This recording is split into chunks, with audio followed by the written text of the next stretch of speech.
Meaning of gal. Gal. Gal. Gal. Gal. Gal is a unit of measurement used to quantify gravitational acceleration. It is equal to 1 centimeter per second squared, cm/s superscript 2, and is named after Galileo Galilei, the famous Italian physicist who first proposed that all objects fall at the same rate regardless of their mass.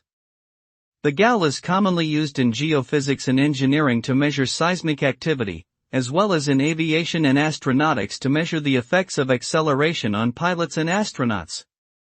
Overall, the gal is a useful tool for measuring acceleration and understanding the behavior of moving objects.